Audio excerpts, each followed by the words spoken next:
We are in the heart of Lisbon, the capital of Portugal. Meet Kunal Gupta, an entrepreneur, investor, AI enthusiast, and author of the book How to Live. I came here spontaneously. I was living in Canada, originally born, raised, educated in Canada, and decided it was time for a change and booked a flight. Came here, I didn't know a single person. That was 2 years ago, and now I'm well settled.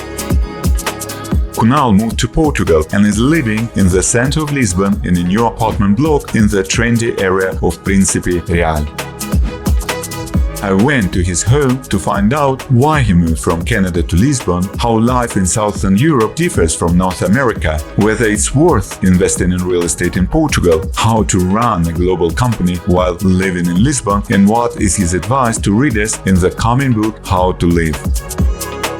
How to Live is my first book. I'm working on my second one right now. It will be live on Amazon, ebook, audiobook, and paperback. And then my website is howto.live. In it is a chapter called How to Move to Portugal. I'd say 3 things that I would advise. The first is really to emotionally commit, to say like, I'm not just coming here physically, but I'm coming here with my mind and my heart. I've met literally hundreds of foreigners living in Portugal, and I could see a clear difference between those that are here emotionally and those that are just here physically, but emotionally still distracted, I would say, with life back home. So the real opportunity is to see it as a blank slate, as a chance to make new friends and a chance to be who we're meant to be. I've seen myself getting interested in hobbies, getting interested in different activities, showing up in a different way than I did back home. And the second is to say yes. There's so many opportunities to explore new cultures, new tastes, new people, and just saying yes to opportunities. I'd lived in New York for 10 years. I'd become like a no person. Anything that come up, I'd say no, no, no, no, no. And here I say yes, yes, yes, yes, yes. And that's been a lot more generative in life. And then third, specific to real estate, my journey was I came here spontaneously. I was in an Airbnb for 3-4 days at a time and exploring different neighborhoods. And then I started to do Airbnbs for 1 or 2 weeks at a time to get a bit more settled. And then I found a short-term rental, a medium-term rental that was furnished, hassle-free. Probably more expensive than it was worth, but I appreciated the convenience. And then while I was in the furnished rental, I started to look for my home, and that's where I found this. I own this apartment, and it's my home, and I absolutely love it. Did you buy it on plans, or it was already finished when you arrived? This is a new construction. I bought it from the original investor who bought it 4 years ago, and I bought it actually right before the building was opened. So your strategy is to come first, to rent it, emotionally be engaged in life here, and then to look for investments. Yeah, start, crawl, walk, run.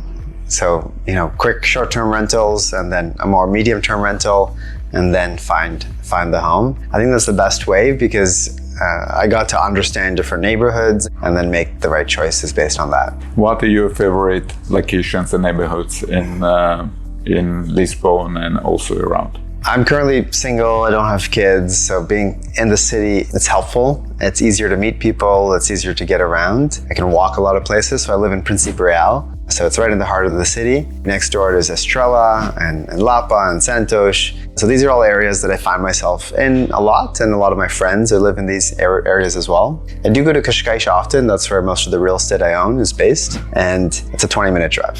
And I go to the beach there, I go, for business reasons, so I'm there a few times a week. And having a car, actually, that's a big advice I'd have, is have a car. That really gives me movement and mobility, and I can get anywhere pretty quickly. You need a car living here in Lisbon. In the city center, you don't need a car, but I advise you to have a car. Big one or small one? Small one. My car is, it's not a big car, but it has lots of scratches and dents on it because I'm not used to the European, streets and alleyways. Electric car? I bought my car 2 years ago, but if I were to buy a car now or my next car, it will be electric for sure. I asked Kunal if he would let me see the apartment. I loved the spacious, light, airy living room with floor-to-ceiling sliding windows and stunning panoramic views of Lisbon and the river Tejo. If you like my videos and want to support me, please like the video, leave a comment and subscribe to my YouTube channel. The living room has an open-plan, modern and fully equipped kitchen. The apartment features 3 bedrooms with an ensuite bathrooms plus an extra guest toilet. Each bedroom has access to a terrace or a balcony with panoramic city views. If you need help finding an apartment in Lisbon, feel free to message me on WhatsApp or Telegram. All my contacts are below. We continued our conversation on the main terrace and I asked Kunal how much it costs to have a view like this.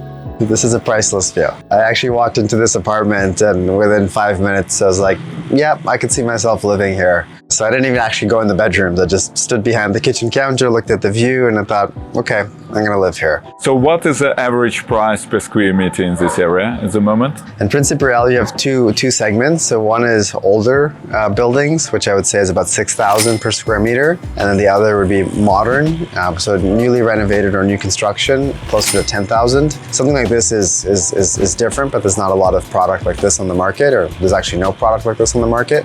And how easy it is to find an apartment to rent in this area? The rental market in Príncipe Real and surrounding neighborhoods is crazy hot.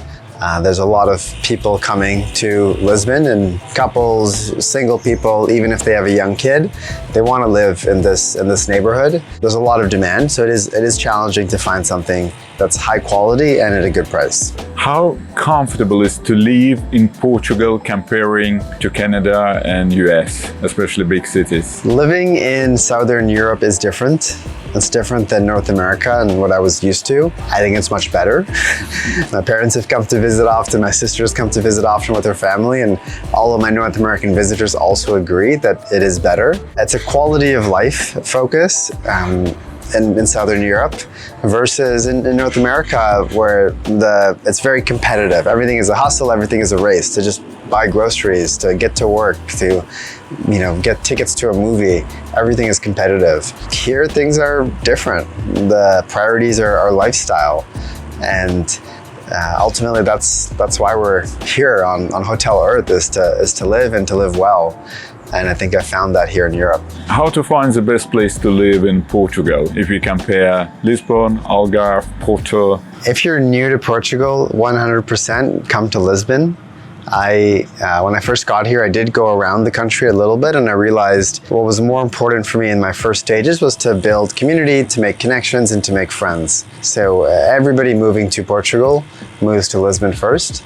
That's where you're going to connect with foreigners at whatever stage of life that you're in. I think over time, I've seen people, after spending a year or so in Lisbon, they might move outside of Lisbon. But at that point, they're settled, they're comfortable, they understand how to live in Portugal. But definitely Lisbon is the place to move to when you're first new to the country. For whom Portugal is not a good fit? Depending on the stage of life you're at and what your priorities are. If you're trying to prioritize quality of life, Portugal is great. There's other great places too in Southern Europe. If you're trying to make the most amount of money, if you're trying to climb the corporate ladder, if you're trying to, scale your business and be super aggressive, there's probably other places that you'll move to. If career and profession and financial earnings are the focus. It's a question of, do you live to work or do you work to live? If not Portugal, what other countries, jurisdictions are offering great quality of life and great opportunities for business, investments? Over the summer, I went on a Southern European tour. I went to Spain 4 times, I went to Italy, I went to France, I went to Monaco, I went to Greece, different parts of Portugal. So I literally, every week I was somewhere different in Southern Europe. And I absolutely loved it from a quality of life standpoint. Every place in Southern Europe has its own charm and its own challenges as well. I don't think it makes sense from an investment standpoint to spread yourself thin across these different places. Despite them all being part of the EU, they all operate slightly differently, and there is a learning curve in terms of building the right relationships, the right tax structures, the right teams. I'd pick a jurisdiction and focus on it. That's what I've done. I've focused on Portugal, and I've treated the rest of the surrounding places as a place for tourism and lifestyle. Finally, we discussed the real estate investments in Portugal, the yields, and Kunal's ongoing projects and opportunities in AI. I've been actively investing in property in Portugal. I come from a real estate family, and I do see it as a good investment on a long-term basis. There's a lot of development happening in Portugal, both in terms of the economy, this transition from manufacturing and industrial-based to knowledge-based, and that creates a lot of jobs, a lot of good paying jobs. So you're seeing a lot of people move to Portugal. People are moving here primarily to live, and I think people are going to start to move here as a place to work. And that's going to create obviously a demand for real estate, but then also other investment opportunities when it comes to knowledge-based industries. What kind of projects inspires you now? What are you investing in? What are you developing? I'm excited to continue to invest in real estate. I've been focused on the luxury segment because it's a segment that I understand and I have access to the clients and I have empathy for. I've been looking at co-living as a concept. I think the socioeconomic wave that we're going through over the next couple of decades means a lot of people between, say, the ages of 25 and 35 who might be single, may not be able to afford or may not even want to be living on their own far away from the city and would choose a co-living concept, closer to city center, a sense of community. So I'm exploring that as a new real estate strategy. And then I think Portugal is it's a beautiful place. It's one of the longest coastlines in Europe. A lot of the development has been concentrated on the big cities, Lisbon, Porto, Algarve region. So I'm also looking at investment opportunities outside of the core cities. Center of Lisbon is a core asset, similar to any other major cities. So you're looking at about 4% unlevered yield, like any other core market. If you look outside of Lisbon and the surrounding areas, then the yields start to get higher to 7-8%. You do have some location risk in that sense. And then a market like Cascais, which is a suburb of Lisbon, it's by the ocean, kind of on a corner. So you've got water on two sides. So there's not more of Cascais being built. So because of that, yields are probably around the same 4% mark. AI projects. What projects you're investing in and what projects you're developing? I have a tech background. I've been building tech companies for 20 years now in Canada, the US, and around the world. Over the last year, I've started to invest in building an AI company here in Portugal. It's called Pivot. It's a global business, but headquartered here. And we're doing three things. We're building our own businesses. I've hired 40 people in the last 100 days here in Lisbon, and we're incubating and creating our own companies. We're launching an investment fund to invest in other people's AI companies in Portugal, in Europe, and around the world. And then third is we're building community. We last night had a big event with 200 people, and we've been bringing a lot of people together on the topic of AI. It's a very exciting time to be in AI. A lot of what's going to happen, we don't know. And that's the best time to be part of something where we don't know. Because we get to imagine, we get to create, and we get to build. Is it possible living in Portugal to run a global business? It is absolutely possible to run a global business while living in Portugal. I have a tech company that's headquartered that started in Canada. I was CEO for 15 years. I chair the board and the business is global. I'm starting the next company called Pivot from Portugal, but it is a global business. I think that it probably has more to do with the last couple of years and how we've transitioned to this work from home model. People are comfortable doing transactions and big deals over Zoom calls and Google Meet calls and team calls. They don't always have to be in person. We have access to talent kind of all over the world. And that's the special thing about Portugal in this moment is people from all over the world are moving to Portugal. Very talented, very smart people. So of my team here, 50% of the team are Portuguese, 50% are expats. And that's created this unique culture. If you have any questions left about living and moving in Portugal, please write in the comments. And if you want me to help you to move to Lisbon, feel free to message me on WhatsApp or Telegram. All my contacts are below. And like this video, subscribe to my YouTube channel so you won't miss anything exciting in the future. That's it for today, and I look forward to welcoming you in Portugal.